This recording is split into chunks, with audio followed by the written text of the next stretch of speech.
All right, everybody, welcome to episode 3 of the Left Unsaid, where we take a wild, unbalanced joyride through the stories they teach in school and shout on the news, all while critiquing the scenery. I'm Patrick McElwee, and I'm joined by my lovely wife, Meg McElwee. Hello. And my son. Hello.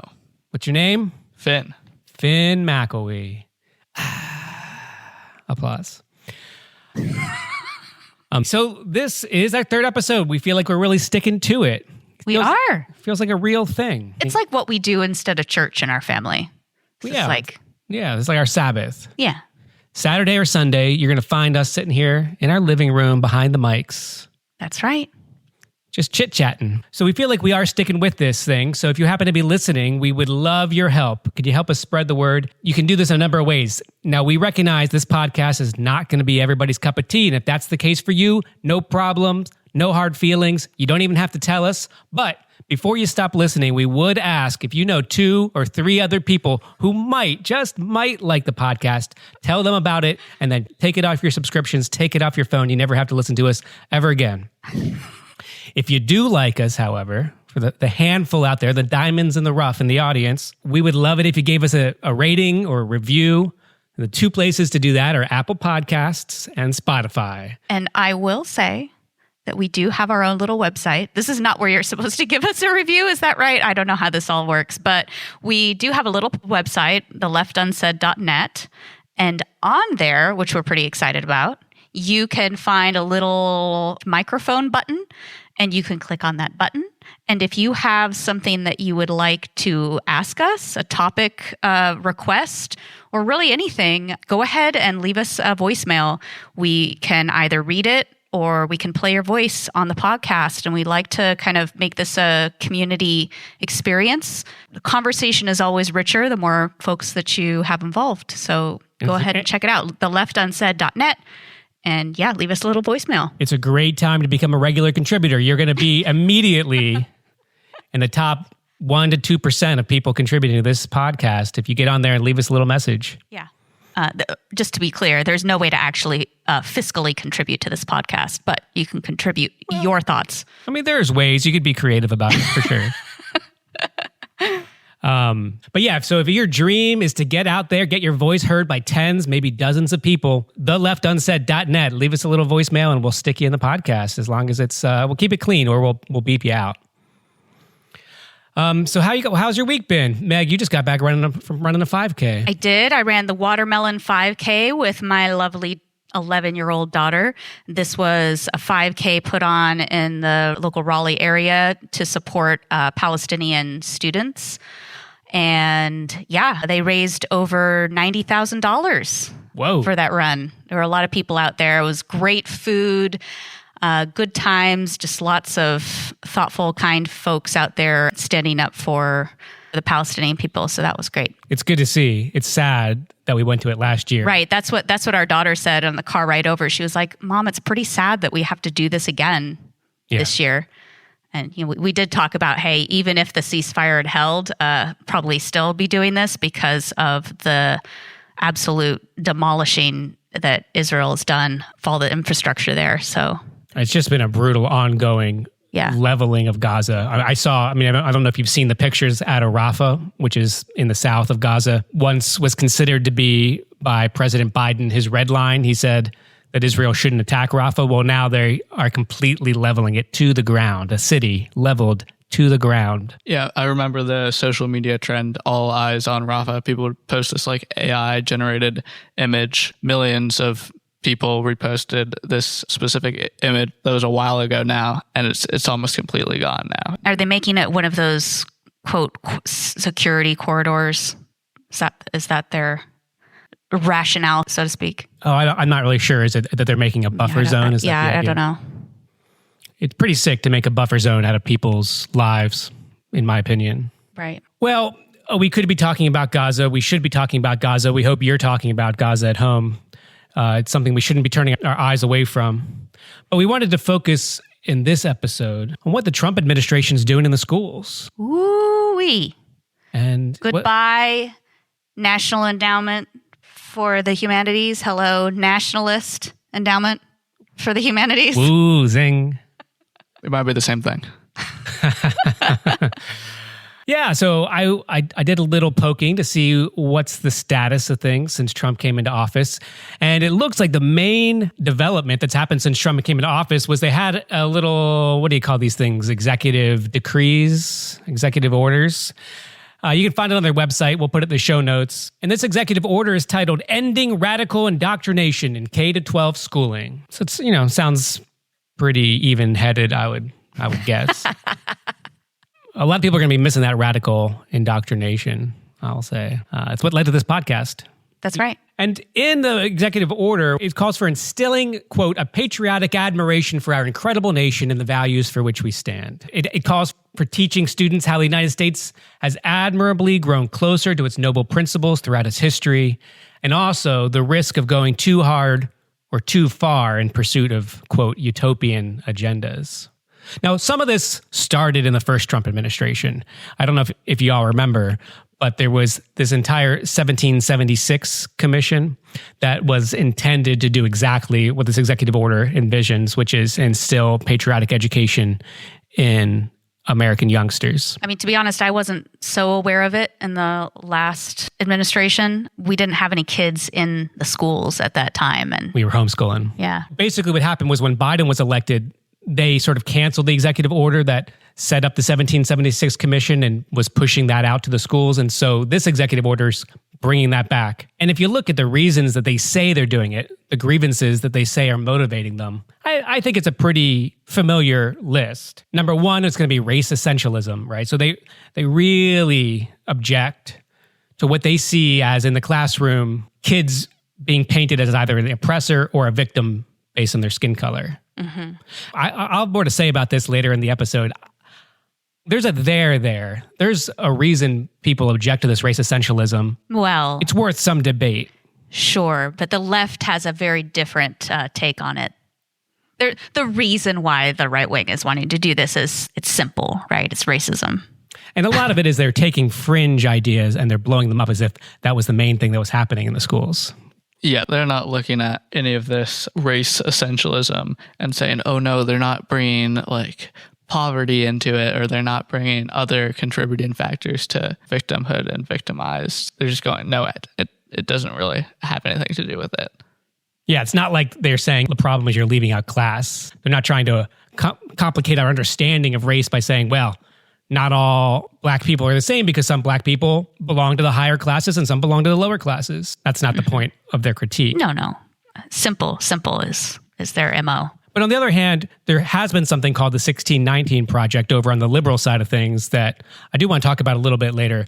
So I'm going to put a little earmark on this, this race essentialism thing. In addition to that, the Trump administration, these right-wingers, they're motivated by trans issues, of course, aren't they always? And again, they're critiquing kind of a gender essentialism and gender switching, the idea that people can be in the wrong bodies. They object to having the schools criticize parents in any way. And that, I think, is connected to the authoritarianism. Absolutely, yeah. And with regard to history, they object to any view of the United States as fundamentally sexist or fundamentally racist. Mm-hmm. And those, at least as articulated in this executive decree, that's what's motivating these guys. That's what they say.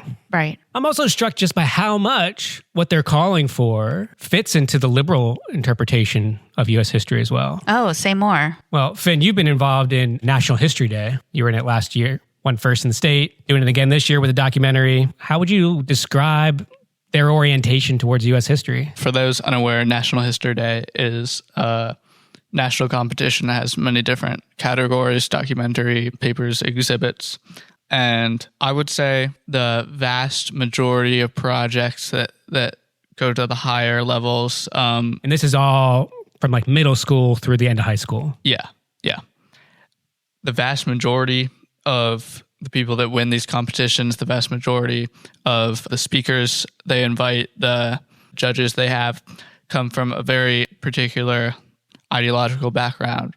And that's one of constitutional and American veneration, looking at our founding principles and our founding fathers and whatnot as a pure good in the world. I really like tying it all back to the founding of the United States, our founding principles. And they may admit that, oopsie, we made a mistake here or there. But in the end, we were always moving ever forward towards this ultimate goal that the United States was supposedly founded on. Yeah, absolutely. And I would say, like, maybe when they're talking about the founders, they're not being quite so strong to say they're a pure good, right? But that they articulated pure principles. Right. While they themselves had flaws, their principles sort of transcend all of that and lay down, I would say, a set of ideals, but it's almost more like a set of functioning principles, like almost like a machinery of history that then slowly ratchets everything towards them, so that even if the history day by day and year by year contains all these flaws, such as, you know, slavery, wars of conquest, genocides of the indigenous, still, day by day, we're approaching closer and closer to the vaunted ideals articulated. I'm remembering last year, Finn, one of the winners of the documentary category and the national level. The documentary was chugging along pretty nicely, and I forget what the topic was, but mentioned Patrice Lumumba, of course, deposed by the CIA shortly after. Revolutionary leader of the Congo. Yes. Took Congo, the country of the Congo, to be independent.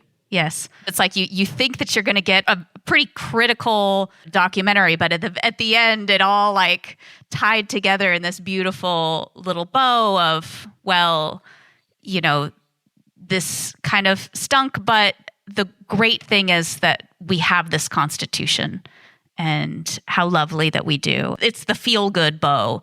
It's a soothing way to look at history, I feel like. Yeah, indeed. By doing it, you can see everything through the context, the lens of the Declaration of Independence, the preamble to the Constitution, and the Bill of Rights, right? And so even African post-colonialism, which on first sight has very little to do with the United States even, except in the cases such as Lumumba, where the United States, through the CIA, violently ended independence movements, still can be seen as the unfolding of the Declaration of Independence, the preamble to the Constitution and the Bill of Rights. And who's the greatest storyteller of them all for the NHD National History Day view of the unrolling of U.S. history? That would be Ken Burns himself. The venerable Ken Burns. We saw him in the flesh. Yes. He spoke at the National History Day competition in DC. And, you know, I know probably less of my generation, but a lot of your guys' generation, a lot of the older generations grew up watching his... I'm not that old. Grew up watching his documentaries, and, you know, he has this kind of thread that goes through his documentaries that is, yeah, oopsies, we made a mistake here, you know, we shouldn't have dropped napalm in Vietnam or whatever. But ultimately, like, we should have been in Vietnam. Like, you can't question the principles. Or at least we had the right intentions. It was a lot of the right intentions. It's amazing. We watched did we get through the whole series, the Vietnam we watched series? A few episodes. We did. And it was striking how so often things just go off track because the Postal Service forgot to deliver a letter or... Right, like Kennedy was about to pull all the troops out of Vietnam early on, but the letter failed to arrive. Right. Right. I mean, I grew up on Ken Burns documentaries for sure. This is something that, my parents would get the VHS set, you know? And we're kind of picking on Ken Burns right now, in part because we saw a great little reel on Instagram from historian Tad. What's Tad's last name? Stormer, I believe. Tad Stormer. And he's got a takedown on Ken Burns' most recent series that's just starting to come out now about the American Revolution. And Tad just can't handle watching it. He gets about 20 seconds in and he's already got 3 different... Bald-faced lies. Yeah, I was going to say you could generously call them mistakes, but they're part of making the myth. Right. And they're not true. Mm-hmm. I mean, and the big critique of Ken Burns' Civil War documentary series was the storyteller he chose, Shelby Foote, who was a good old Southern boy, a writer, right? Yeah, I think caught up in the lost cause interpretation of Southern history. There's sort of romanticization of what the South was, what it represented. It wasn't about protecting slavery. It was about states' rights. It was about, not having your liberty infringed on by the government. Exactly. Yeah. So needless to say, we have a few critiques of Ken Burns and his view of history. However, I will say he's a liberal darling. He is someone who is widely embraced, I think, by the center, by even the right, perhaps. And his films are so soothing. They are. Just like you said, I mean, he captures the soothingness. Mm-hmm. You could fall asleep to his films, wake up, and it's like you missed nothing. Yeah, and Ken Burns and National History Day in general are very much part of this tradition of accepting the Constitution as a basic moral framework. You don't question the intentions of the Constitution. You just interpret everything based on the Constitution itself, which, of course, in a democracy, it's ridiculous to not have heavy conversations around, the most fundamental text in our democracy. But it seems like there's this consensus ranging from Ken Burns to, Donald Trump, who don't want to talk about our foundational texts and what we were founded on. Yeah, as you were saying that, it made me think, it reminds me of another group of people who enjoy taking a venerated document and interpreting it, not necessarily historically, not necessarily looking at who wrote the thing to begin with and, what their motives were or whatever. And it's, of course, the Bible. Yeah, it seems it's a great tactic for getting people to work together in some sense, right? Mm-hmm. Maybe not the best way to get to the truth. No, maybe not. Maybe not. And maybe not the best way to get to a moral way of acting in the world, right? Right. But veneration of the Constitution started almost immediately after the Constitutional Convention back in the 1780s. If you want a really in-depth conversation about the Constitution, how it's been interpreted by Americans over the years, I would recommend listening to a recent episode of The Dig with Aziz Rana, who's written a whole book about it. I'll put a link to it in the show notes. We don't usually like to admit that other podcasts exist, but I'll make one exception for this one. And what you get is the history of where this National History Day idea comes from, this veneration of the Constitution. But it's very strong. It's striking to me how people can internalize like a decision about I'm going to uphold the Constitution because of the rituals around this kind of thing. I mean, think about every elected leader, every elected representative across the United States, when they're sworn in, they swear to uphold and protect the Constitution, right? And I feel like it's done with such solemnity that people internalize and say, yes, part of my personal identity now is to uphold and protect this text that maybe I've never read, whose history I probably don't know in great detail. Some people certainly do, not to belittle everybody out there. It's okay if you haven't read the whole thing. Right, but if you haven't, then maybe don't have a strong opinion that you want to dedicate your life to preserving and upholding it. Contrary to you, Patrick, when you were a good altar boy and prior to, leaving the Catholic Church, sorry, Grandma and Grandpa, you're probably listening to this, but you had the great idea of reading the Bible front to back. Great idea. Easier to read the Constitution. If you haven't done it, I highly recommend it. There's, I don't know why people are buying books out there. There's like 10 books right there in Deuteronomy and Numbers. And I mean, it's mostly genealogies. Is that where you stopped? No, I got through the Torah. That's the first 5 books. I got somewhere deeper into the New Testament. I'm sorry, not the New Testament. I didn't get that far. I got into the Old Testament. So as we're seeing this kind of lack of critical thinking surrounding these founding documents, do you maybe want to talk a little bit about why we think they should be critically examined and why we think that there's important and hard conversations to happen around these founding documents? Yeah, absolutely. And I might extend it just to talk about the history of the United States. And maybe one thing I might first start by considering is sort of the idea that the Constitution is what holds a lot of things together. And you can have a version of leftism or a version of progressivism of wanting to protect the vulnerable and move the country in a more progressive direction that does see the Constitution strategically as a source of possibility and a source of power. And that I can understand. Like going back to Aziz Rana and this Dig podcast and to his book, you can see this play out among activists in the United States throughout our history. So while the United States has had great evils, slavery, Jim Crow, the genocide of the Indians, alongside those, there's always been, or often been, movements that have risen to the occasion to combat it. Abolitionism in the United States was an enormous force. Mm-hmm. An enormous force that ultimately led to the rupture of the Civil War and the apocalyptic takedown of slavery. Anti-racism has existed throughout U.S. history. Solidarity with the indigenous as well.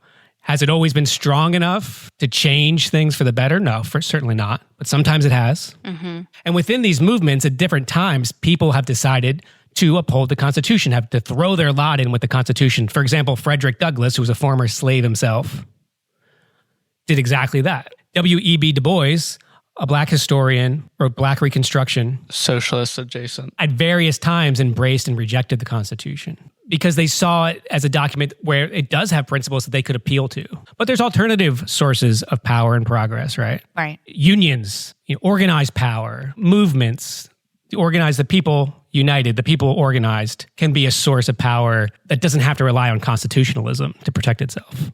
Right. Right. Because, well, I guess it gets down to what is a law? Maybe folks who believe fervently in venerating the Constitution think that those laws came down from God. I don't know, like the 10 Commandments. But it was a hotly debated, even at the time, set of agreements that they came to. And as we know, immigration law, I mean, there are laws in our country that are not good laws. They're bad laws. And you don't just get somewhere by obeying a bad law. No, and the Constitution and the way it's been interpreted has lifted up this unelected Supreme Court to be maybe the fundamental law-making body in our country, because Congress isn't doing a whole lot. Yeah, I think it's also important to point out that this wasn't an accident. Our supposed founding fathers intentionally designed the Constitution to protect the rights of what they referred to as the minority, by which they meant the landholding, wealthy elite, which the vast majority of the delegates to the Constitutional Convention belonged to. It was originally only that class of people who could vote. And they set up the Supreme Court. They set up the Senate, which originally wasn't elected by the people, but was appointed by the state legislators. And they set up these various institutions to insulate this group of people from the will of the masses, which, has played out today in institutions like the Supreme Court handing down unaccountable rulings. So it's designed, despite the principles that embodied maybe in the preamble, what you could read into it, it's designed to be anti-democratic, at least in part. Absolutely, yeah. And if you wanted to fix it, there is a process for amending the Constitution that's nearly impossible to meet. Right. Legal scholars say the Constitution, the U.S. Constitution, is maybe the most difficult constitution to amend in the world. I mean, whereas Mexico, it's a little easier. Yeah, right? I mean, in the U.S., you need 2/3 of Congress, I believe, and then 3/4 of the state legislatures. It's an enormous bar to reach. Yeah, in Mexico, they've had a little bit easier time lately. The leftist, progressive governing political party, Morena, has enough support in the legislature and in the states to amend the Constitution on their own without any help from any other parties. Let's all move to Mexico. And so because of the difficulty of amending it, it's really hard to see how within constitutionalism you could ever overcome the Constitution as written. And so Finn, you were articulating there a version of U.S. history where you're understanding the intentions of the founders.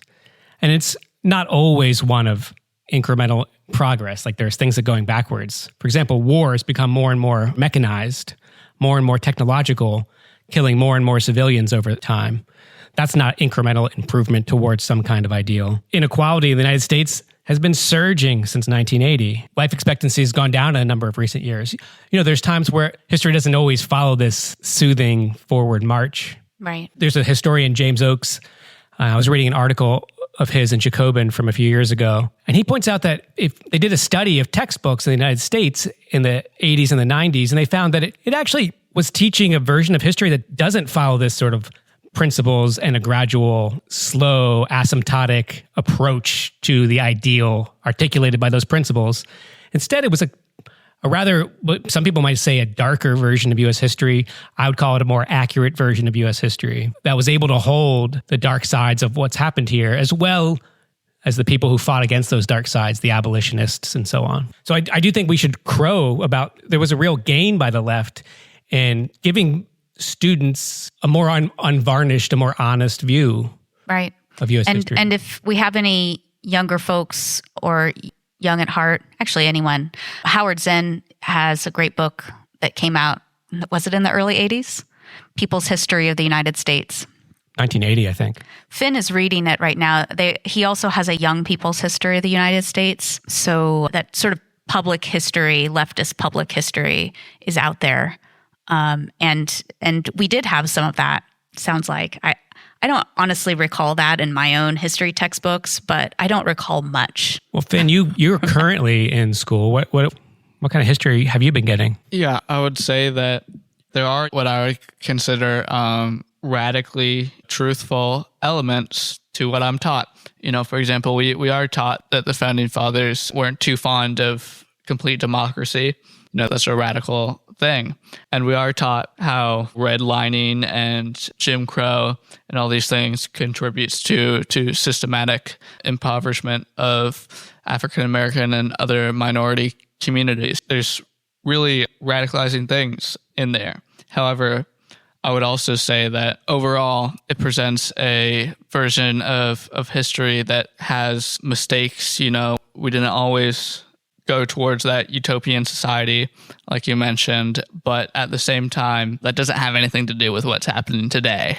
It is very much the vibe that's given. You know, now we try to be pretty good. You know, we might have a bad president or two, but ultimately, you know, the foreign policy consensus, the post 9/11 consensus even is ultimately unconnected from those terrible things that happened in the past. Yeah, that's what I remember from being in school, is that we were allowed to critique things that happened past a threshold of, say, 20 years, 30 years before the present moment. But everything that was happening now was beyond question. You couldn't you couldn't critique what the current administration was doing. And so maybe that's why your modern global conflicts class, Finn, is under such attack. I don't know if you want to talk a little bit about what's going on. Yep. My school is definitely feeling the pressure from the Trump administration. They're closing a couple of their classes, some on like modern political events, some on, you know, gender theory, and they're just discontinuing those classes. They're not going to be taught anymore, which is definitely a direct result of what's happening above in the Trump administration. Well, that's a pretty sad statement. Hopefully that parents like us are getting organized so we can push back against that and save this history, because I do think this is a beachhead that is worth defending. If it is the case that we do at least have this history being taught in a more honest way in the schools, that's not even the National History Day mythology, which I would say is very close to what the Trump administration is calling for. To go back to their executive decree on ending radical indoctrination, I mean, what they're calling for is to just talk about how the United States is growing admirably closer to its noble principles throughout its history. That sounds a lot like this forward march of progress towards the ideals. I do think, though, we have to talk about a third version of U.S. history that's grown up in recent years from the New York Times.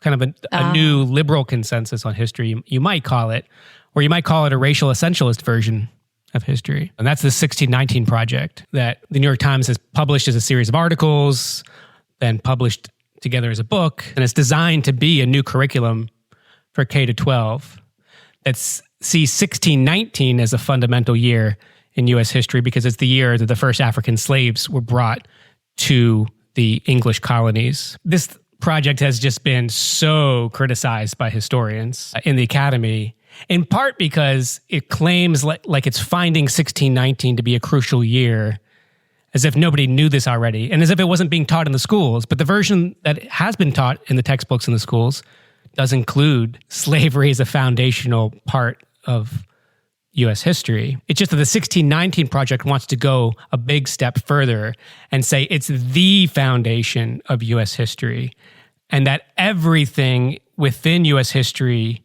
is the unfolding of white supremacy, which ignores intersecting evils. Maybe doesn't ignore them, but downplays intersecting evils like class oppressions. Right. Capitalism. But also downplays the role of opposition to white supremacy, including among many white Americans over the course of the history. You know, you don't have to go to examples as spectacular as John Brown attacking Harper's Ferry to try to spark a guerrilla war against slavery, but it's a good example. But John Brown represented a white abolitionism that was not the same as abolitionism today, that isn't the same as anti-racism today. Those things have changed over time. But there's always been these strong currents and countercurrents in U.S. history, at least if you ask the historians. Right. And I guess, so 1619 Project, was it a co-opting and watering down of other historians' work by journalists? What was it? Yeah, I would say maybe instead of watering down, might just say caricaturing or sort of making a cartoon version of history that puts racism just right at the center of everything. Yeah, and this is not to say that we think that racism and white supremacy aren't central to this nation's history. They absolutely are. But you know, overplaying them, downplaying other things ultimately do more harm than good as we look back on a truthful version of our history and try to interpret it. Yeah, well said, well said. I mean, obviously, a huge role of racism and white supremacy within this country continues to be. And I also think, you know, sometimes people, just to say this because I run into it a lot, where people are talking about ideas about racism that people have in their heads, and they forget about things like generational wealth that not all white people have, but a lot more white people have than black people, because black people were denied it due to slavery, and some of those white people got it because of their family connections to slavery. But, you know, James Oakes, this historian whose critique of the 1619 Project I was just reading, he sees within it a kind of nationalism, an alternative nationalism, a black nationalism. And he says nationalism always distorts history. Interesting. So would you say that the historian to really, well, I don't know. I mean, you know, journalism, there's the argument that you really can't be objective. In fact, objectivity is just a boosterism for the status quo. So, you know, the idea of objectivity in journalism can just actually be deleterious to justice, right? Right. But do you think that's real? I mean, are you really against objectivity or really against looking at what actually happened and grappling with that rather than starting from a preferred myth and imposing that on instead of facts? Yeah, well, I want to contrast journalism with history. Mm-hmm. And also, maybe you should contrast hiding behind supposed objectivity with real objectivity.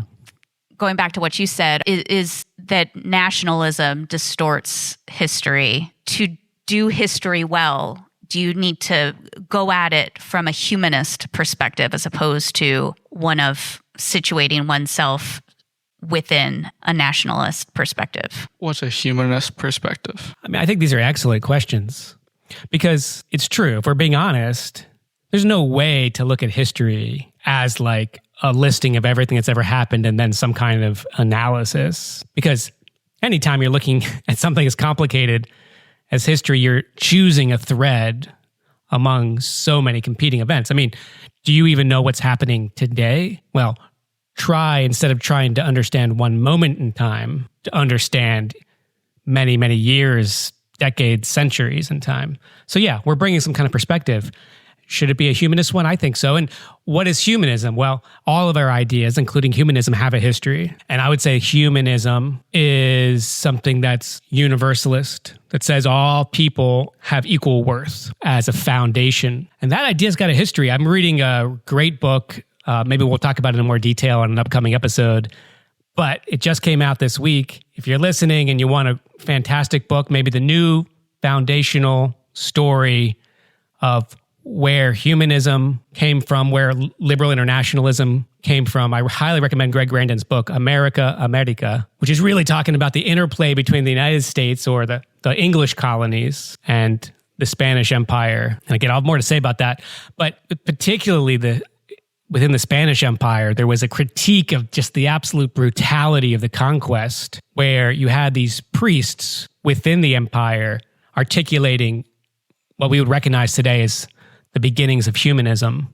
The idea that Indians, they found in the New World, were had the same humanity as the Europeans. So yeah, I think that is a historical legacy that we have. And yes, I think that's the right lens, those are the tools we ought to be using, as well as an honest grappling with the facts as we find them. Because I also think history is not a morality tale. Well, and it's also not a capital T truth that you're looking for. I mean, I remember when you were in the PhD program at Duke and taking all these classes and whatnot, we would often talk about there not really being a capital T, that everybody was looking for these little T truths. Yeah, that's a strong tendency within the academy, has been for several decades. Yeah. I would call, and sometimes I would call that a retreat into small. Yeah, I remember you being frustrated with that. Because there is the idea of looking for a usable past. Mm-hmm. What's the point of history? To change the present. Right. I mean, shouldn't that be the point of all of our activities? To improve what is? So I think the real question is going to be, which of these histories is going to win? Or they're all going to continue to exist? But which one's going to win in the K-12 curriculum? You know, is the Trump administration going to succeed in its effort to push things towards the noble, unrolling version of history?